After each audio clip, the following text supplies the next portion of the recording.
right. Well, hello, everybody. Today I have Quiana Q Broden with me of Cooking with Q here in Detroit, Michigan. And I'm so excited to hear your journey. Of course, I read about you, and that's how I, came about approaching you and said I need to have her on my podcast. Honey. Because a couple of things about myself, and I think we all go through it. You basically went vegan out of necessity due Correct. to health reasons, right? Correct. And I'm trying not to go vegan, but be more conscious about you dairy. have to. Yeah, you have to. Like dairy is not my friend. It's been taking me 10 years to adjust. Like the older I get, Michelle, it's really not your friend. Yeah, it's not your friend. So I'm really excited about having you on, hearing, here on the Michelle Got Goals podcast. We're all about goals and entrepreneurship and how we reach them. And obviously you did so. So, it's correct. So I'm going to let you introduce yourself a little bit, and then I'm going to ask you some questions. Is that okay? Yeah. Well, I mean, you said it. I always listen to intros, and I was like, this is great. Who is the person they're talking about? I'm like, it's just me. For me, I'm Q. I'm a mommy. I'm a wife. I have 3 munchkins. And all this was like it's very by happenstance. It was so funny. I did a class last night, and I was just telling people, like, if I didn't get sick, I would have never wanted to figure out how to feel better. If I didn't want to learn how to feel better, I would have never started Cooking with Q. There would never be the kitchen by Cooking with Q. So it's so weird that every single thing played its part, but it was just finding a way to turn it into a positive as opposed to it being a negative. Because sometimes people get sick and everything about it is negative. Right. But for me, I want to find the positive. Like, what can I do to fix it? I don't want to just sit in it. Right, and you did. Yeah, it kind of went down. And mind you, this all started when I was like, I'm 43 now. I'll be 44. This was when I was like 29. Oh, wow. It's been a journey. No, like literally. So, and I like for people to see that so they can see like a timeline, because I think everything is instant gratification. It doesn't have to be instant gratification. I'm like, honey child, I've been working for a long time. But when I was younger, I would always have a cough. It sounded like I smoked 8,000 packs of cigarettes. It's ridiculous. I had skin rashes, skin rashes, black girls, skin rashes, you go to the doctor, it's eczema. It's not. I didn't know what was wrong. If you got a cold, I got pneumonia. I was always sick. And when I say always sick, I was always like, I get a cold, I'm in the hospital. I got to go to the doctor. My lungs were not happy. They were super pissed off. And the only reason I even figured out what it was is because my doctor was like, okay, I'm going to send you to a pulmonary specialist. And the pulmonary specialist, this was like the 3rd or 4th one I went to. He was like, I want to do a biopsy. First off, I've never had a biopsy. They sound like they're painful. And then they were like, you have to be put under. And I'm like, what? I got to go under? I'm not trying to do this. But they took a biopsy of my lung, found I had stage 4 sarcoidosis. Sarcoidosis is supposed to be common in African-American women. Could have fooled me. Thought I was Black. None of us know it. Right. And then at the same time, I found out I was allergic to dairy. Okay. Mind you, all the medicines that they were giving me, dairy is a binding agent. So really? You wonder. Yeah, it's a binding agent. Look, like my allergies are ridiculous right now. I can't take Claritin. I can't take Zyrtec. There's dairy in them. I didn't know that. No, people don't know. But when you get, it's super weird. But they wanted me to take steroids like 3 times a day. And I was like, and I have my thought process is like so basic. It was like, if they don't want athletes to take steroids, why would they want me to take steroids? And not only do you want me to take the steroids, you want me to take them 3 times a day? Right. Like, no. So I tell people all the time I graduated from Google University. So I went online, Googled everything you could find out about sarcoidosis, how to spell it. That's how I found out Bernie Mac had sarcoidosis, and he died from his sarcoidosis. Oh. I mean, I knew he passed. I didn't know. It was because of sarcoidosis. Oh. Then, a whole thing. And then everything was like plant-based, and it was so weird to hear. My family's from South Carolina, child. They don't know nothing about no plant-based vegan. I know, I'm from Alabama. Like, no, we don't do that. Like, child, rooter to the tutor. My dad will get salt pork shipped from to here. Okay? Exactly. I'm like, no. So once they figured that out, and I was like, you know what? I really don't have a choice. Because I mean, I could just sit around and cry about it and just stay sick. And I ended up saying, I'm going to go vegan. I'm going to do it for 30 days. did the vegan thing for 30 days. The cough started going away. Oh, wow. Then I was like 60 days into it. 60 days, the rashes started going away. Cough was gone. Wow. The only thing I changed was the food that I ate. And all I could think of was like, what the heck is in the food? Like, it must be some stuff in the food that we don't even know, because the only thing I changed was the food. When I say rarely, barely sick. That is so crazy when you really hear a person explain how it affected them. It was the most ridiculous thing I thought that was the craziest thing ever. And like, because that was when Facebook first started going. Look, isn't that funny? I can be like, when Facebook first started. What? People would be like, they would remember me posting that I was either sick, yada, yada, and they like, you're not in the hospital no more. And like, you're cooking all this food. Like, what are you doing? I need you to tell me what you did. And so the only reason I created Cooking with Q was so people would stop asking me questions. Okay. I was like, I'm gonna create this website so I can put everything there. And then everybody was like, well, what about this recipe? Let me get this recipe. And I was like, that was the thing. I was like, God laughed at me like, girl, these people, you're gonna get questions forever. Please just be aware of it, but embrace it. So I made the website so it showed. I wanted people to like get it how they needed it. So the mission has always been to find a way to teach vegans and meat eaters how to coexist. Because when I first went vegan, it wasn't popular. Exactly. And most people, nobody was really trying to be like, I'm gonna help you. This is what you got to do. It was more like vegans were hardcore vegans, hardcore.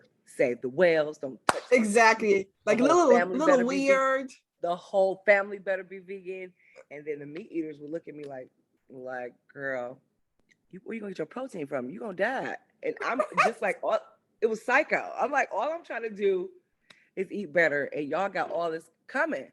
So I was like, cool, there's not a place like that. So I'll make that a place. A place where vegans and meat eaters can coexist. Boom, I'll start my business there. That's the whole reason Cooking with Q even started. Recipes. They wanted to see recipes, so I put the recipes there. Then it started getting fancy because I started doing like off-site cooking classes.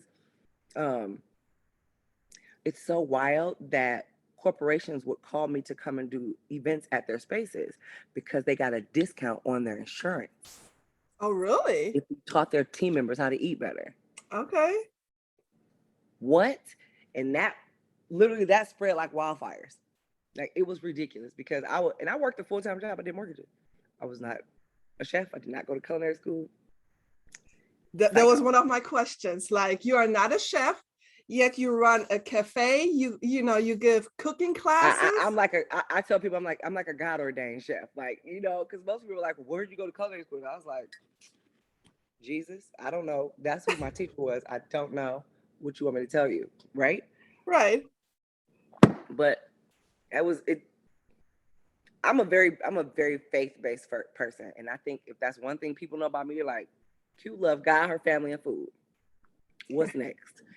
So if God tells me to do something, I don't ask questions. Right. If he say jump, I'm jumping. I don't ask no questions. I do it. There's no half, I might. And it was like, you start this website, do it. And everything went together. It was so weird. I tell people all the time, like, when you are actually in your, like, following your purpose, it everything finds you. Falls into place. Literally, everything finds you. And it might be complicated sometimes, but like, the reality is you're doing what you're supposed to be doing. And I can just imagine you building a food business is complicated because I know you have a storefront meanwhile. So you went from the blog and now you have a storefront. You sell food in the city of Detroit. So I know the city of Detroit has like a list this long. How did you tackle all that, Miss? I'm not, like. When I tell you, I do not know. I'm always like, this is surely a God thing because honestly, it's a lot, especially when you don't know. But exactly. I'm a person that's like, I'm gonna build the boat as I go. So like, okay, we're gonna lay this piece of wood. Did it float? Okay, let's add another one. Like, I know a lot of people operate the opposite, where everything has to be in place.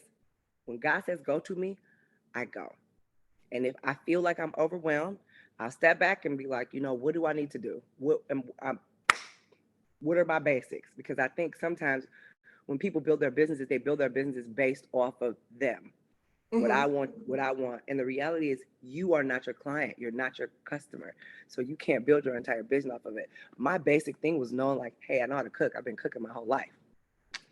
But what the difference is about my cooking now, I'm eating to live. So I'm trying to prepare foods to help live longer. Right. And I think we just live to eat. Like nobody's reading labels, nobody's paying attention to the food they're eating. So what I did was just take exactly what I had to learn how to do, because you go from eating regular food and you're like, now we got to organize what we're eating. It was just, I call it my organized chaos. I keep Right. a checklist that never goes away. And like I tell people all the time, like running a restaurant, it's just not what you're used to. I did mortgages. I could write a mortgage for you right now. I could probably Okay. write it, sell it, close it, be done. In this game, everything was like, figure it out. Mm-hmm. I'm gonna drop you and you better sink or swim. Because back in the day, everybody didn't want to help you. They want to give you their ideas or tell you what to do, because then they don't want you to get ahead first. So that was kind of like the back and forth I went through when I first started doing this. Or you got people who were in the culinary were like, you didn't go to culinary school. You can't do this. Right. Who are you? And I don't believe in like, you can't tell me what I can't do. If God told me to do it, that's it. There's no more. Right. So if the mission for me was to show people how to eat to live, I was just going to figure out how to do that. I was at work when I got the vision of the kitchen. Mind you, I worked. On lunch, I went and did cooking classes. Came back to work. Really? Might have went back home, grabbed the kids. They went to a cooking class with me. That was my life. That was the life for years. It's not glitz and glam. It was like, oh my God, my husband probably like, girl, I'm gonna leave you. The kids like, where mama? We hungry. You've been here all the time at night. You gonna work and have a dream? And that's the part you have to make sure people understand. Like, just because you become a mom does not mean you can't have a dream. But that's what the mentality was. And also in your case, just because let's say you didn't go to culinary school doesn't mean you cannot start your own business in the food business, obviously. No, literally, because plenty of people that have businesses that have culinary, sometimes I'm like, that don't taste good. So, it's many times. sometimes I think it's a bonus for me because I'm outside of the box. So I don't have to fit into what everybody thinks. Because most of the time we do stuff that somebody taught us, but nobody ever fact checked it. Clearly. Mama taught me how to do this. Auntie said I'm supposed to cook it like this. Everybody said that was what you needed for it to taste good, for it to be good food. That's not real life. Right. So you telling me basically you didn't start feeling better, started a blog, and all of a sudden you had this beautiful kitchen on Woodward in Detroit. Mm-mm. So there was a process. It was a whole process. And you had to even work a full-time job while building all this. Because I don't know whoever tells people that to start a business is free. It's not. You need some dollars. Right. Somebody had to work. Okay. Right. Because as you laid out in the beginning, you like to tell people there's a timeline. So what was your timeline from dreaming about your kitchen at work till you actually had it, and to that you actually could work in it full time? Because I'm assuming you're not writing mortgages no more, right? No. So let's just say I quit my job May 3rd, 2019. Okay. I opened the kitchen June 3rd, 2019, a month later. So I worked the entire time of it being constructed, everything. Now, I started cooking with Q in 2015. November, to be exact, I feel like it was like November. I started cooking with Q, and the only thing it was supposed to be was a blog.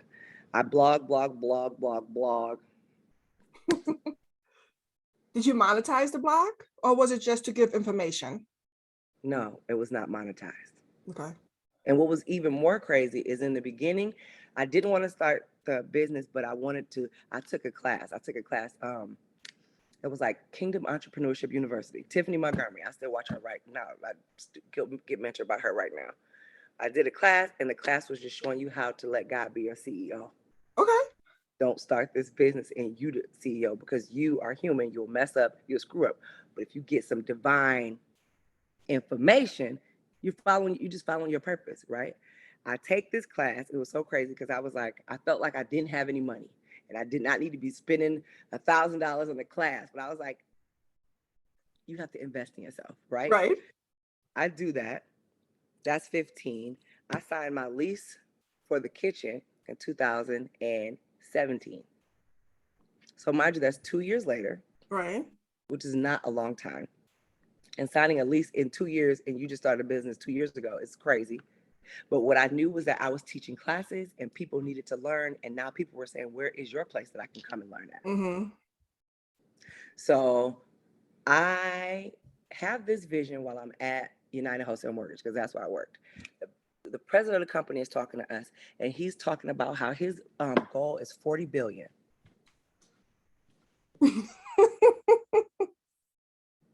His goal is 40 billion. And I'm sitting here like, oh man, I just want my goal to be like 450,000. Right. And I was like, there's no difference for me and you.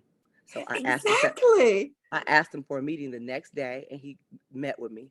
And I was like, I just need to ask you this. I need to understand, like, I tell everybody about my business, so I don't keep it a secret. So he knew I started cooking with Q. He knew I was going to lunch and doing cooking demos on lunch for other companies. They would be like, you got this girl that worked for you. She is so good. Rah, rah, rah, rah, right?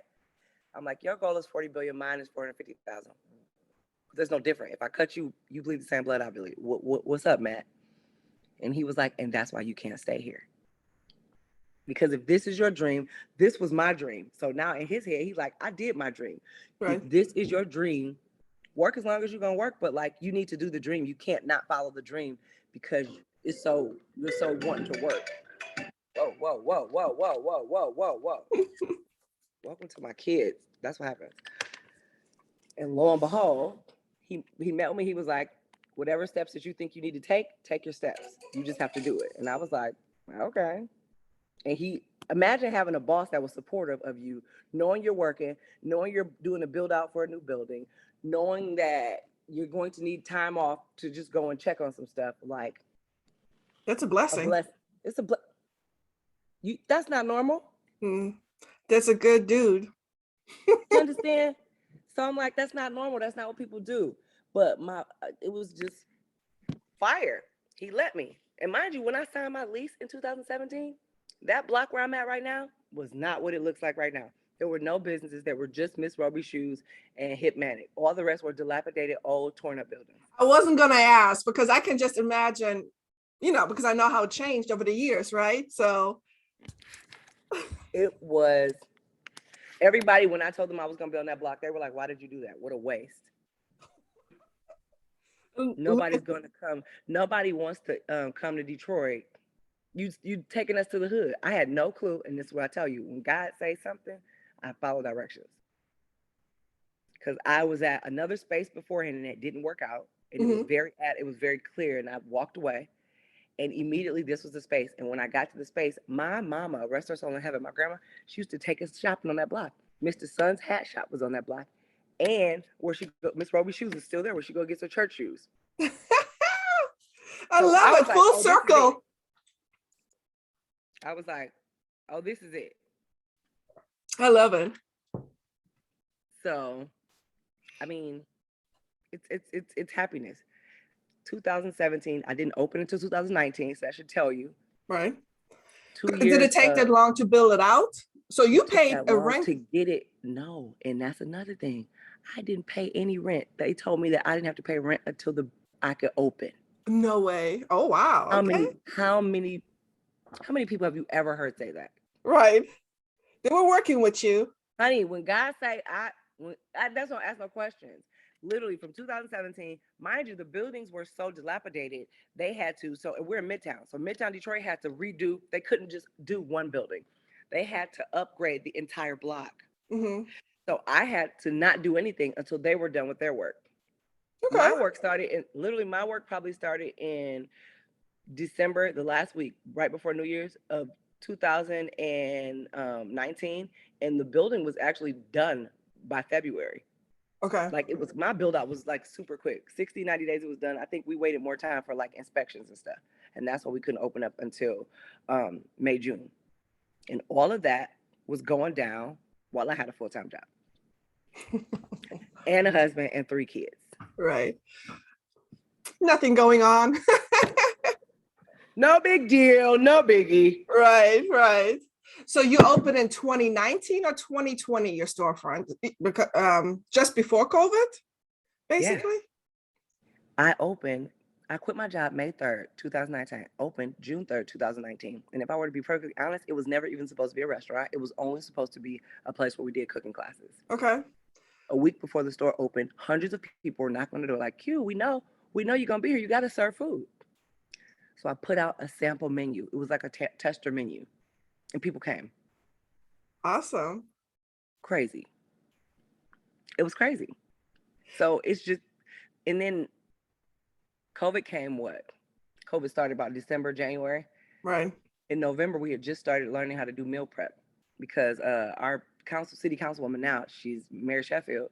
She was pro temp back then, and she was like, "I need meal prep," and I was like, "Girl, I don't do meal prep." She was like, "I need meal prep." I was like, "Girl, I don't do meal prep." She's like, "I need meal prep, but if you're not doing it, I'm just gonna come in every day." And she bought her business. She was like, "I'll come in every day and order food." I was like, "That's not meal prep, Mary." And lo and behold, I was like, "Give me till Monday." I just started doing meal prep. We've been doing meal prep ever since. So when COVID hit,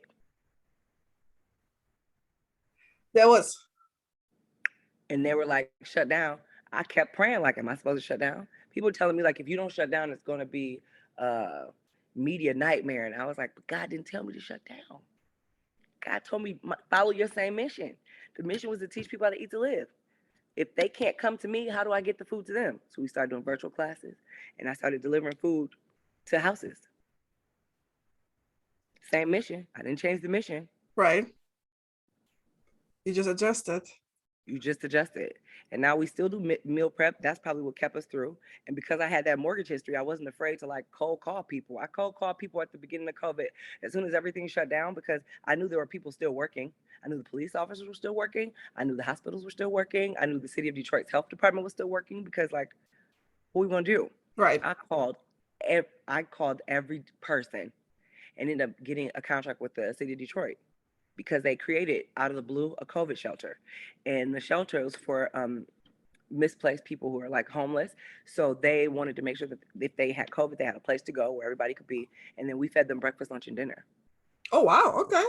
For the entire time. And so it was breakfast, lunch, dinner, and snack. Vegan? And it could be families, kids. No. Because that was the thing. People always think that the kitchen is a vegan restaurant. The kitchen is a place where people can learn to eat to live. Everything is about eat to live. It's for plant-based and meat eaters. But what you have to know is everything at the store is plant-based until you add your protein, chicken, shrimp, salmon, whatever it may be. Oh, so you still offer that? Cook, but what we don't do is like, I'm not giving you dairy. Okay. My rule said, and my brain is like, if a cow stops giving its baby the milk, why do I want to keep giving it to them? If it's not good for their baby, why it's good for mine? Right. And now we all are sick when we eat it. People drink milk now, and now it makes them sick. It goes back to what you said earlier. We just taught certain things and we think it's right. Like everybody gives kids milk and we think that's how it's supposed to be. I'm like, the cow stops giving his baby the milk for a reason. It's just like nursing. I nurse the kids. Child, I'm not nursing the grown person. Please don't. Yeah. You know what I'm saying? Like, so basically people are being nursed by a cow after it's useless. And now and I tell people all the time, it's really like the person who created the pyramid, they were all sitting at the table. So the pyramid was created to make sure that the people at the table made the money that they need to make. Right. Not because it was necessarily good for you. Right. Nobody fact checks. We just take what everybody says. You need milk to get calcium. There's calcium in other things besides milk. Yeah. Absolutely. I tell people the same thing about protein. I'm like, there's protein in things besides meat. I'm like, I need for you to realize that the only reason you're getting protein from that meat is because it ate the plant. It's a third party. I never heard it being said that way.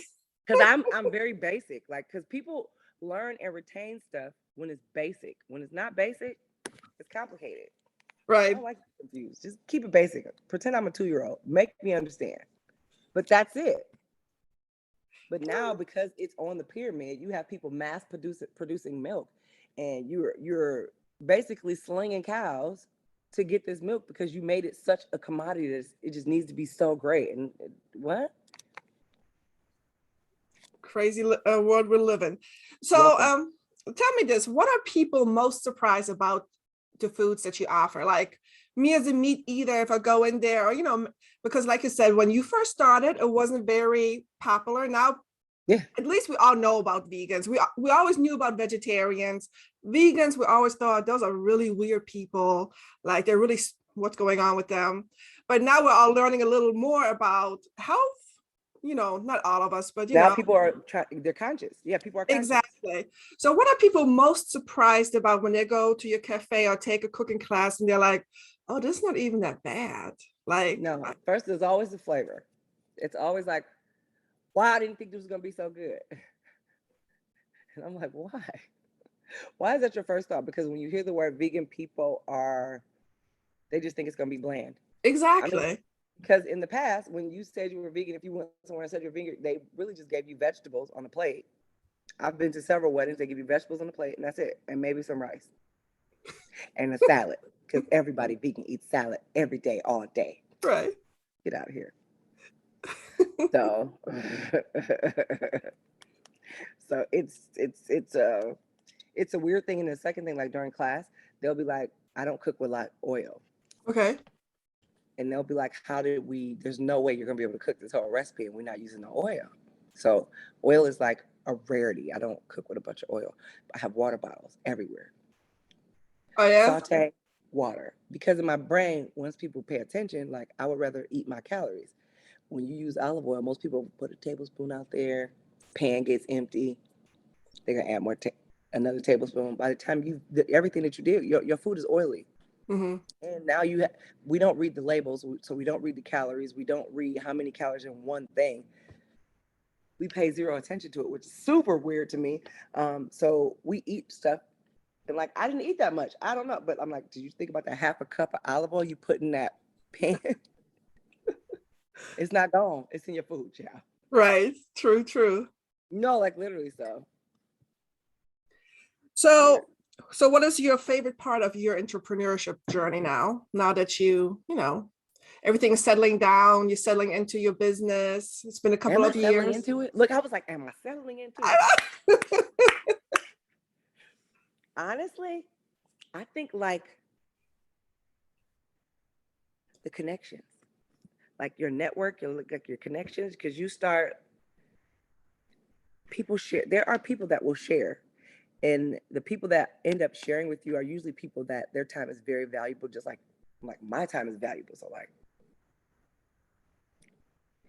but people will help you, and it's almost a complete opposite of what you think the circle is going to be when you're younger.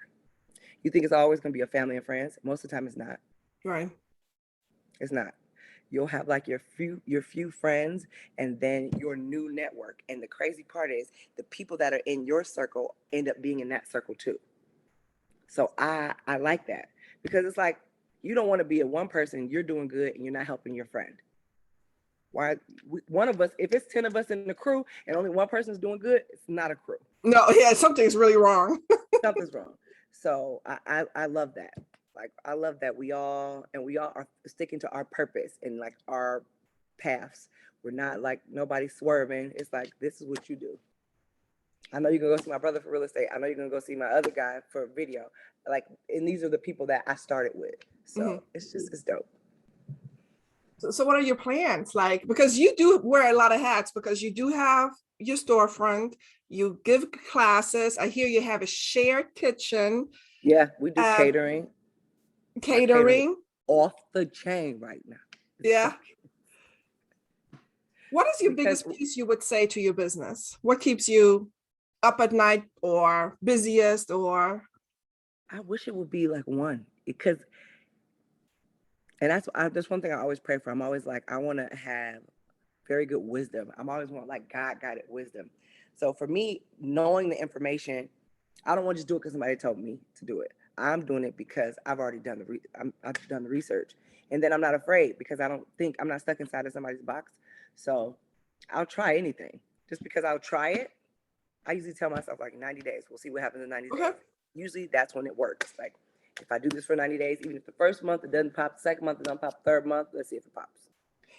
Well, let me ask you this. Since you're so busy and have all this going at once, you must have a really good crew in place, like staff. In real life, I love my team. So I have me, my sister is my CFO. Okay. I have a head chef, and then I have my marketing and PR. Mm-hmm. I had someone to help me take over my social media because I was doing all that too, and it was just too much, fam. And then I'm looking for like an operations manager. I probably had 8 assistants. I tell you all the time, I was like, I've had like 8 assistants, and it's just that a lot of people are just like, your brain is like, I don't know how you do this. I can't even keep up. Right. So my sister, that's my CFO, because she has a team. And mind you, I've had my sister as my CFO since I started my business, because I won't have to do anything. So like when I started my business in 2015 in November, I was like, you have to do it. And this is what I can afford for you to. She took care of my books because I filed taxes every year. Everything was done right. So the people that you end up with, like, we all grow together. I love that. Mm-hmm.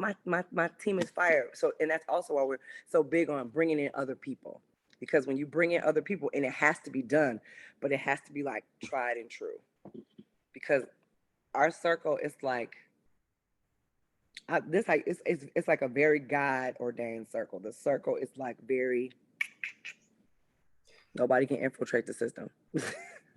I love that, though, that you had help from the get-go, that you knew you needed help from the get-go because you wanted things to go right. People love to think that I'm going to ask. What I'm going to do is figure it out. It can't be that hard. It's never going to be too hard for me to figure out. And that's the one thing, Matt, from my old job, he said, you have to keep smart people around you. You can't be the smartest person in the circle. I love you have such a supporting boss. That is so crazy. When I tell you, this is how I know it's all God. It's so, this doesn't happen. It doesn't. It does not happen. But it's so good. If I'm in a bind right now and I'm like, I need to ask questions, I could text Matt like, listen. Because he lets you continue work for 2 more years knowing you're building your own dream. Absolutely. Because you had to talk with him in 2017 and you quit in 2019. And mind you, I worked for him for a long time. I think it was in my 8th year. And I was quitting at the height of my career there. Like I was a team lead. And then when I started doing the kitchen so much more, I got, you know how you hit step down because you're like, I'm never going to have to do something. Right. I'm not going to have to do something. And people were so like, oh, why are you stepping down? Why are they making you step down? And I was like, sometimes, y'all, it's a blessing. I got a lot going on. And right now, I probably don't need to be responsible for other people. I already have my whole family at home. Child. Right. Did you have to worry about insurance and everything when you quit your job? That was the one thing when I quit my job. Well, my hubby works for the government. So I'm like, okay, that's good. Praise God for that. Hallelujah. But that's probably the biggest thing on our list for the company. Because for me, I never started this company thinking it was just going to be like this little baby company. It was always like, this is a multi-billion-dollar corporation. This is great. And it'll still feel like home. Because that was my thing. You go work for these big companies and it doesn't feel comfortable. Right. It doesn't have a mom and pop feel. And I was like, it's going to be a multi-billion-dollar company and we're going to feel like home. All right. So that's the thing. And I mean, I feel like it works. Now we're learning how to put more things in place because, like, if you're going to have another location, Q can't work at every place all day, every day. Right. So that's kind of the biggest thing when you're growing your team. And now it has been a very big struggle to find team members. But everywhere, yeah. Yeah. And I always say, I'm like, God, I don't live by the world's rule. So surely you must be finding me teams because I need some more team members. I pray for it right. Okay, I pray for the right. Good. I have to be okay with waiting. You have to for the right members, for sure. Anyways, yeah, it's your baby, it's your business. But then again, these networks, I go to these different places and you talk to people and they're like, hey, you need help with this. You tell them what you're having a problem with, other entrepreneurs in these spaces, and they'll be like, okay, you should probably try this because this is what I use. And I was like, if I try this, I don't even need an assistant because it's all automated. And they're like, yeah, you need that. So it's like everything that I need, I ask for it and I just wait for God to give it to me because I know I'm gonna get it. Because I'm asking for things according to the plan. You made this plan. I never said I wanted to own a restaurant. Saint. Right. I was doing mortgages. I was like, I thought I was supposed to be a rock star. I had a whole band before I started this. Okay. We were singing everywhere. I'm like, oh, okay, oh no. And that was the joke. My husband was like, you should just open a restaurant. I was like, I don't want no restaurant. Really? God laughs. God laughs at our plans. Right, for sure. Yeah. But no, I thank you really for your time today. It was really great because I loved how you laid out. You have to be patient. It took you a year, you have a plan. We just have to remind ourselves as people, things to take, one step in front of the other. Yeah, because it's all not going to pop at one time. And if it does, because I think sometimes we ask for stuff and then when we get it, it's like I asked for it too soon. Right. There's a reason why God didn't give you some of the stuff that you asked for, because if you had it, you'd ruin it right now.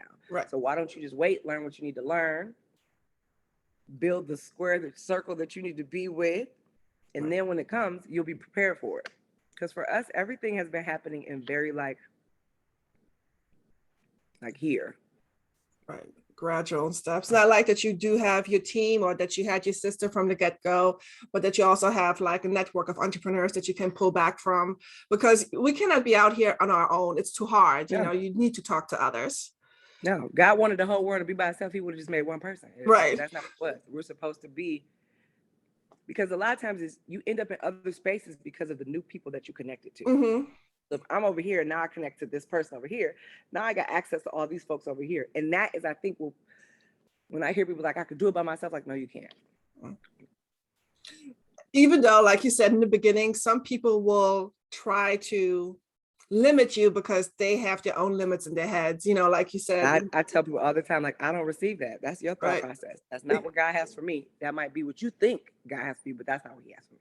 Right. I think we're also a totally different generation these days. You know what I mean? Like, it's just, I feel like everybody it's like they make up their own thing, and like some of the stuff you don't have to rewrite it. Right. I'm like, God, if God already told you, that you're like, but I think, I'm like, so you think your thoughts are more than that? Okay, but to each his own. You go ahead and be blessed with that. I'm gonna go ahead and keep God my CEO so I can keep following the right path, because I don't have no time to be following. I don't want no problems in heaven or earth. Okay, let me just do what I'm right. There's enough going on. I don't want to be bothered.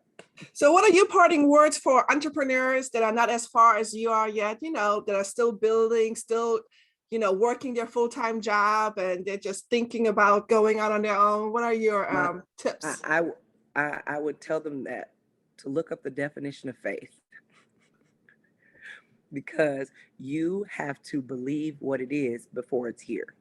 Right. When I talk to people right now, I tell people I run a multi-billion-dollar company, and I look them in their eye like I'm already got $1 billion in my account. I love it. Because that's what it is. People have you. If God gives you the vision, you can't expect somebody else to know the vision. He gave it to you. Right. So you have to push forward. And a lot of times people feel like they're stuck. I'm not moving forward. And it's like, then what was the last thing God told you to do? Because maybe you're not going to go further until you figure it out. We have to stop looking at like all the topical stuff and like keep it very basic. It doesn't have to be complicated. We make stuff complicated. If you ask the questions through like a 2-year-old's eyes and thought process, it will make us not so complicated. True. And that's what it is. People, if you think God gave you an idea to do something, that was something to do with your purpose. You need to follow it. You need to do it. So you need to remember what faith is. Write it down, take a picture. But like, when you get that idea, so a man thinketh, so he shall become. If you think you can't do it, you won't. True. And before we leave, I just want you to tell us your company's mission again, because I just love it and it's so important. People don't think about it enough. Eat to live, Listen, right? yes, that is our thing. Our mission has always been to teach people how to eat to live by introducing more plant-based foods into everyday living. Eating to live is the whole thing. Like everything is very basic. And if you figure out that if you know that's what your mission is, you don't have to worry about deviating from it, because when people come to you to ask you questions, if it has nothing to do with eating for live, it's not for me. Right. So Love it. I love it.